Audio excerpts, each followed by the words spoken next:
BRS working president MLA KTR Sircilla జిల్లాలో పర్యటించున్నారు. కాసేపట్లో వేర్నపల్లి మండల బీఆర్ఎస్ కార్యకర్తల విస్తృత స్థాయి సమావేశంలో పాల్గొనున్నారు. అనంతరం ఎల్లారెడ్డిపేట మండలం అల్మాస్పూర్లో మల్లికార్జున స్వామి కళ్యాణ మహోత్సవానికి హాజరు కానున్నారు. ఆ తర్వాత మండల బీఆర్ఎస్ కార్యకర్తలతో విస్తృత స్థాయి సమావేశం నిర్వహించనున్నారు.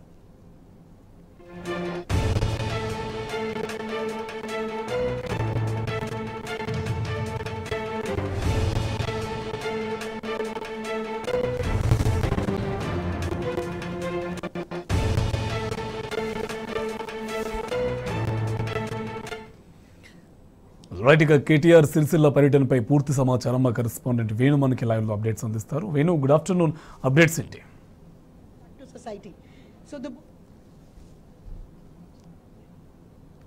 unity industry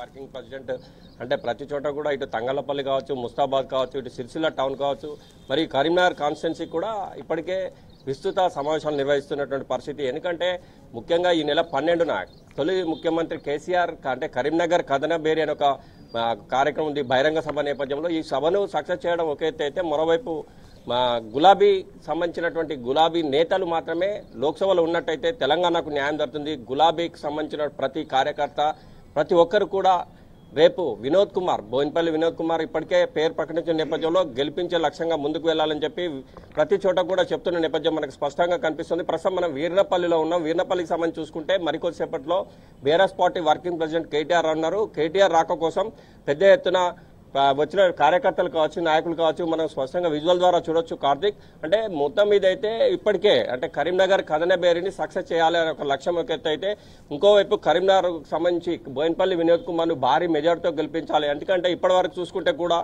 ఇటు వినోద్ కుమార్ అంటే కరీంనగర్ స్మార్ట్ సిటీ చేయడమే కాదు, జాతీయ రహదారులు ఒక ఎత్తు అయితే, మరోవైపు స్మార్ట్ సిటీ తీసుకొచ్చిన నేపథ్యం మరో ఎత్తనే చెప్పాలి. ఇంకోవైపు చూసుకుంటే కొత్తపల్లి మనోహరాబాద్ రైల్వే లైన్ కూడా ఎంపీగా ఉన్నప్పుడు తీసుకొచ్చినటువంటి ఘనత వినోద్ కుమార్కు ఉంది. కనుక తప్పనిసరిగా బోయినపల్లి వినోద్ కుమార్ను భారీ మెజార్టీతో గెలిపించాలి అని చెప్పి ప్రతి చోట కూడా చెప్తున్న నేపథ్యం. ఎందుకంటే గత 10 సంవత్సరాలు చూసుకుంటే కూడా బీఆర్ఎస్ పార్టీ చేసిన అభివృద్ధి పథకాలు ఒక ఎత్తు అయితే, మరోవైపు ఈ ఎన్నికల్లో పార్లమెంట్ ఎన్నికల్లో బోయినపల్లి వినోద్ కుమార్ను భారీ మెజార్టీతో గెలిపించాలని చెప్పి ప్రతి చోట కూడా బీఆర్ఎస్ పార్టీ వర్కింగ్ ప్రెసిడెంట్ చెప్తున్న నేపథ్యం ఉంది. ప్రస్తుతం మనకు వీర్నపల్లికి సంబంధించిన నాయకులు, కార్యకర్తలు ఉన్నారు. వారితో కూడా మాట్లాడి మరిన్ని విషయాలు తెలుసుకున్నాం.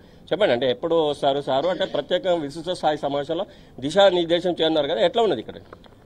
ఒక 10-15 నిమిషాలలో వేదిక వద్దకు మన బీఆర్ఎస్ పార్టీ రాష్ట్ర working president KT Rama Rao sir గారు మరియు మన కరీంనగర్ పార్లమెంట్ అభ్యర్థి బోయినపల్లి వినోద్ కుమార్ సార్ గారు మరియు మా బీఆర్ఎస్ బృందం అందరూ కూడా వేదిక వద్దకు రానున్నారు.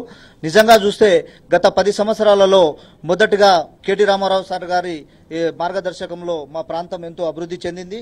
అంతేకాకుండా పార్లమెంట్ సభ్యులుగా ఉన్నప్పుడు వినోద్ కుమార్ సార్ గారు మా వీర్నపల్లి గ్రామాన్ని దత్తత తీసుకోవడమే కాకుండా ఈ మండలాన్ని ఒక ప్రత్యేక దృష్టితో అభివృద్ధి చేయడంతో పాటు ఈ మండలంలో మా మండల కేంద్రం అయినప్పుడు గతంలో వినోద్ కుమార్ సార్ తీసుకున్నప్పుడు దీనికి ఆనుకుని తండాలు మరియు గ్రామం ఉన్నప్పుడు చాలా వెనుకబడిన ప్రాంతం. అప్పుడు మాకు రోడ్డు సదుపాయం కానీ, బ్రిడ్జిల సదుపాయం కానీ, గ్రామంలో విద్యాపరంగా స్కూళ్ళ వసతులు కానీ, లేకుంటే రైతుల పట్ల పట్టాల పంపిణీ కార్యక్రమం కానీ అనేక పెండింగ్ ఉన్న ఇష్యూస్ ను కూడా వినోద్ కుమార్ గారు ప్రత్యేక దృష్టితో ఇక్కడ దత్తత తీసుకొని గౌరవ మంత్రివర్యులు కేటీ రామారావు గారు, మాజీ మంత్రివర్యులు సహకారంతో ఈ గ్రామాన్ని ఒక 7 కోట్లతోటి తన ప్రతిమ ఫౌండేషన్ ద్వారా ఇక్కడ బడిని కట్టడం కావచ్చు, అట్లాగే బ్రిడ్జిలను కట్టడం కావచ్చు, లేకుంటే రాష్ట్రపతి ద్వారా ఇక్కడ అవార్డు వచ్చే విధంగా చేసినటువంటి ఘనత నిజంగా బోయినపల్లి వినోద్ కుమార్ సార్ గారిది.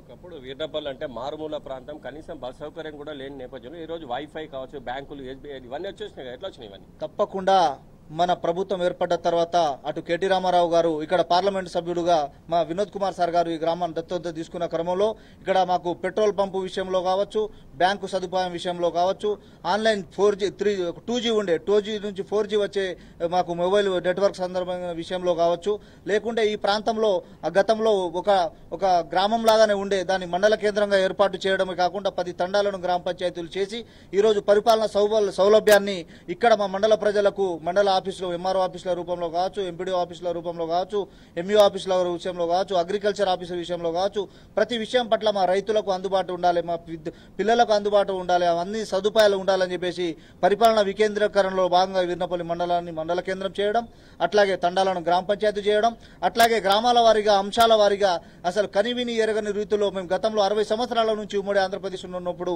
ఈ ప్రాంతం మొత్తం వివక్షకు గురైంది.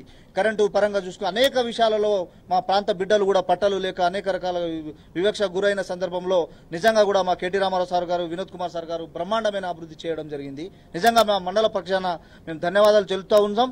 అంతేకాకుండా 10-15 నిమిషాల్లో మా వీర్నపల్లి మండల కేంద్రానికి కేటీ రామారావు సార్ గారు, బోయినపల్లి వినోద్ కుమార్ సార్ గారు, మా జిల్లా బీఆర్ఎస్ పార్టీ అధ్యక్షులు తోట ఆగన గారు, టెస్కాప్ చైర్మన్ రవీంద్రరావు సార్ గారు అందరూ వచ్చి కూడా తమ అమూల్యమైన సందర్భాన్ని మన తెలంగాణకు బోయినపల్లి వినోద్ కుమార్ గారు కరీంనగర్ పార్లమెంటు సభ్యులుగా గెలిస్తే జరిగేటువంటి ప్రయోజనం ఏముంది, తెలంగాణ గొంతుక ఏదైతే ఉందో నిక్కచ్చిగా దాని అవసరాన్ని కూడా ఎంతో ఉందో మనకు చెప్పడానికి రాబోతున్నారు. కాబట్టి ధన్యవాదములు.